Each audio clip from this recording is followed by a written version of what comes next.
Hello and welcome to all the men and women of the West. I'm Joe, here with me is my co-host Dan. Hello and greetings. And we have another epic fantasy book club podcast episode or Hobbit book club episode. Sorry, it's just such a long mouthful. Maybe I'll just call it the Hobbit book club podcast. Well, you're more than welcome saying the introduction 10 times very fast. No thanks. I couldn't pull it off. Now, the lake connected to the Laketown and the elves, we find out, is the Long Lake from page 221. That's just a bit of lore I just want to start with. Ease us in. And there's also the running river. I think that's nearby. Let me see. Oh, okay, so basically the Long Lake is an extension of the running river. Interesting names. And of course we find out a bit of the Dale's legends regarding the return of the kings of Under the Mountain. Sorry, I liked this part. But men remembered little of that, though some still sang old songs of the dwarf kings of the mountain. Thror and Thrain of the race of Durin, and of the coming of the dragon, and the fall of the lords of Dale. And there were old songs about the return of the dwarves, and that the men of Laketown truly wanted them back because it meant commerce, wealth, and better times, prosperity. And it's interesting that they actually remember the lordship of the dwarves because the dwarves were their lords. And even their I think they were willing to tolerate the taxes and everything just for all the benefits the dwarves gave and to stop living from fear under Smaug. So it's really interesting how fondly they remember Thorin's ancestors. Mm-hmm. And the people of Laketown are totally happy to just welcome back Thorin and to basically treat him like a king. Because they honestly love him from the word go. Now, how he botched relations with them eventually is, well, it's a mystery that's going to be revealed later. But we also find out on page 225, Dwalin and Balin were the most unhappy about the barrels, apparently. Or two of the most unhappy. As they were knocked about on the river. Poor guys. And here's the thing, I think they're two of the oldest ones. So this was not a good trip for them. Exactly. Especially if they have rheumatism, bone problems that some people get in old age. The two will be freaking feeling it for weeks probably. Biffer and Boffer were less dry, but less knocked around. And, of course, we get Philly and Killy who fought. Essentially, let's do that again, although without the apples on Philly's part. Oh, man. Dori, Nori, Ori, Oin, and Gloin were far less waterlogged.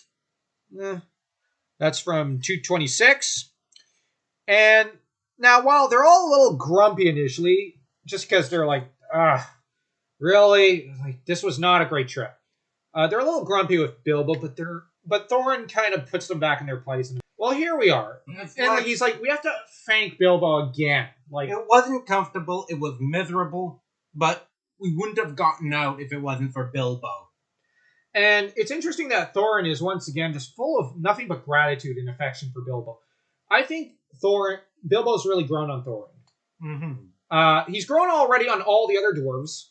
But Thorin in particular is just, I'm really starting to like this Hobbit. No wonder Gandalf recommended him. I think I prefer him with us than, Gandalf.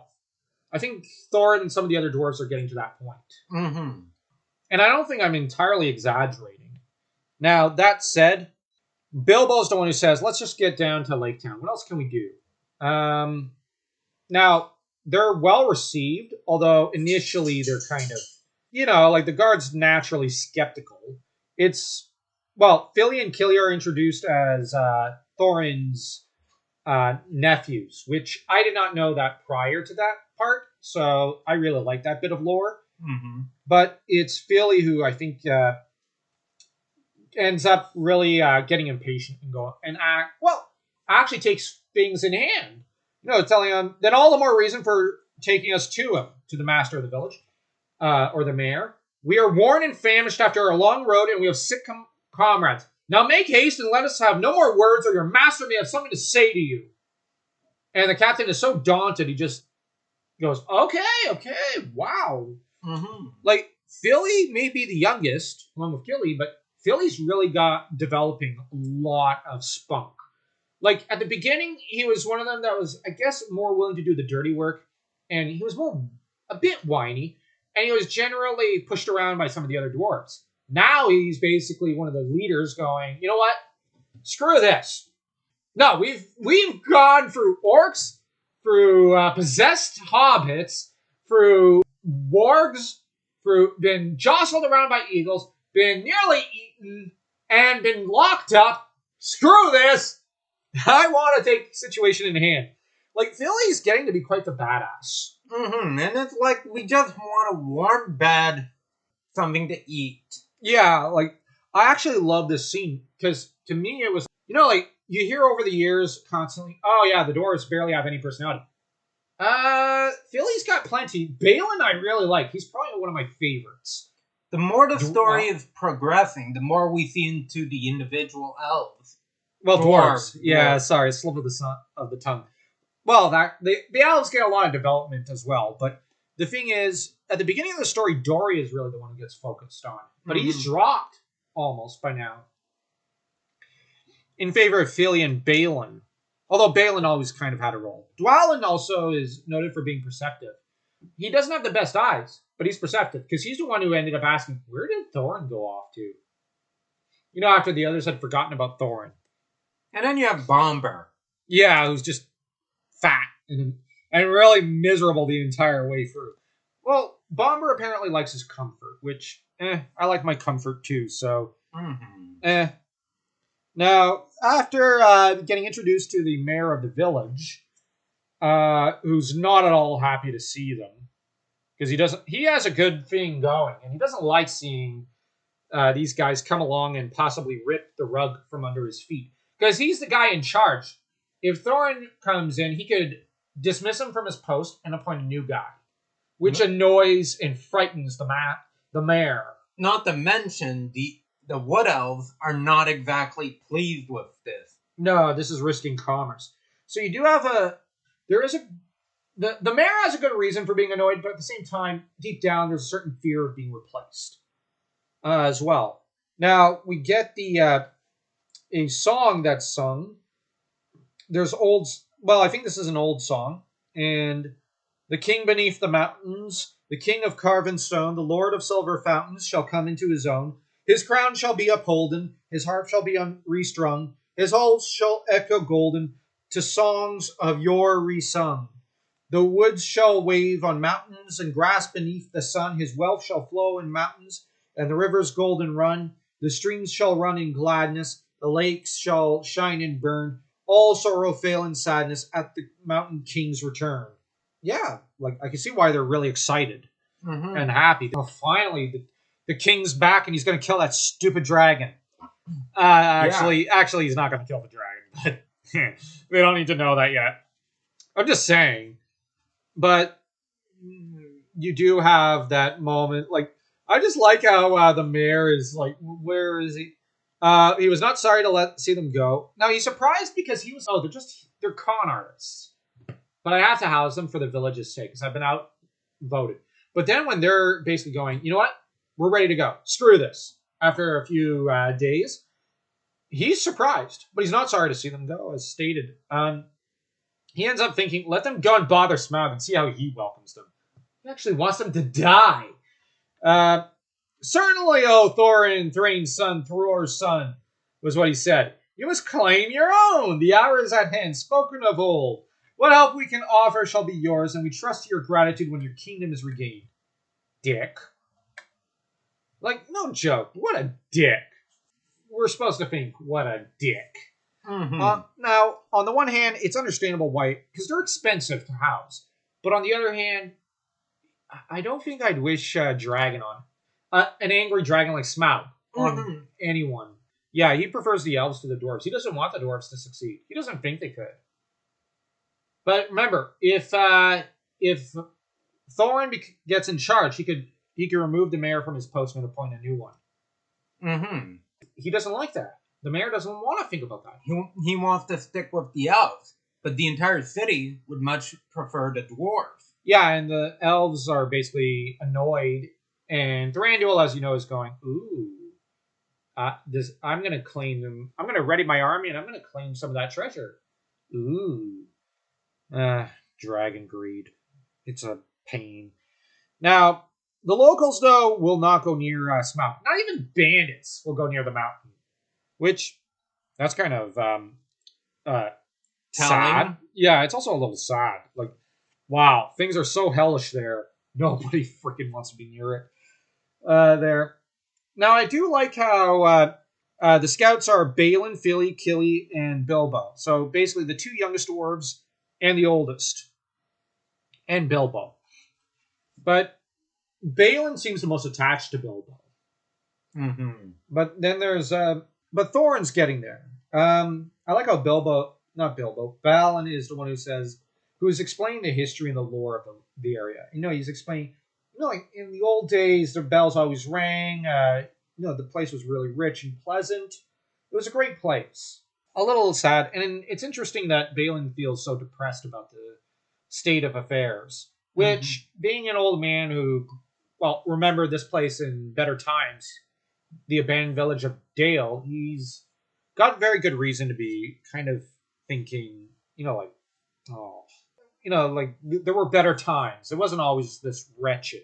Mm-hmm. But you have to bear in mind, it's been centuries since the dwarves were there. And since, I'm surprised there's any wood left in Dale, and that it hasn't rotted back into the landscape and whatnot. But, it adds a good image. Now, that said, the dwarves spending a good chunk of the chapter looking for, the entrance, which is found on page 239 to 240. But it's a magical entrance, and they need the key for it, and it has to be opened at a certain time, which they do after Bilbo wastes how many days just staring at the horizon, wishing he was in Hobbiton or Bag's End. It's just like, Bilbo, come on. You were hired to do a job. I know you're cranky. And you've been carrying the team the whole way. And you've more than filled out your contract, but dude... I know you're procrastinating about facing a dragon. Which you could blame him. But that's no excuse. Oh, wait. It's a reason. But he is procrastinating. And... It's like the dwarves, quite natural, are just going, let's just rip the Band-Aid off. What are you procrastinating for? We might run out of food, you idiot. And, of course... but we might die. Yeah, and? Now, that said, we do get an old Thrush who's listening in on all their conversations now. This old Thrush is actually going to be very, very important. This bird is going to turn the tide against Smaug later. It's just a little funny how the magical bird is the best weapon they have against Smaug. Size is not everything, I guess. Mm-hmm. Well, it's clever, and it doesn't understand human speech. So, as well as Dwarven speech. And so it's just listening in on them going, what the hell are you doing back here? Oh, okay, well, I'm going to keep an eye out on you guys to see what comes up and how I can help. That said, Bilbo's the one who goes, the key, where's Thorin? And the key. Oh, yeah, and then they open the door. Now, that said, I do like how Bomber is basically one of them that says, I ain't climbing, I'm too fat, I'm not going up, I refuse. It's impossible for me to go up there. Oh, but Bomber would later. Bomber will. Because the minute a dragon shows up, it's not. Bofer is left behind as guard. I think he volunteered. Mm-hmm. But the thing is, Bomber's just like, I'm too fat for such fly-ups. I should turn dizzy and tread on my beard, and then you would be 13 again. And the knotted ropes are too slender for my weight. It's not true, but he's whining. Mm-hmm. And of course, he's going to make like a bat out of hell going for the cave because Smaug's going to show up soon. Now, we're going to leave you off there. We're going to follow it up with chapters. Let's see. Because the past few chapters were actually kind of fun, but they were just basically between lake and mountain. But inside information I really like. Mm-hmm. That's chapter 12. We have chapter 13. We've got, I think, Fire and Water. Where? Oh, right. That's where Smaug dies. You know what? We're going to do chapter 12, 13, and 14 in one go. Basically, the Smaug chapters. Oh, that's going to be interesting. Yeah, it's really exciting. I love that part of the novel. It's the first climax of the story. There's a second climax to the story. Tolkien is a master, and so he ended up doing an unusual thing of you have the one climax, then it's followed by a second, even more worrisome climax of the story. How to Slay Your Dragon. Yeah, for dummies. Anyways, like, comment, share the video, and don't forget to subscribe. We're trying to get to 1,000 subs so that we can basically publish the first chapter of a dark fantasy horror novel for you guys. So until next time, take care, and we can't wait to see you again and have many happy returns.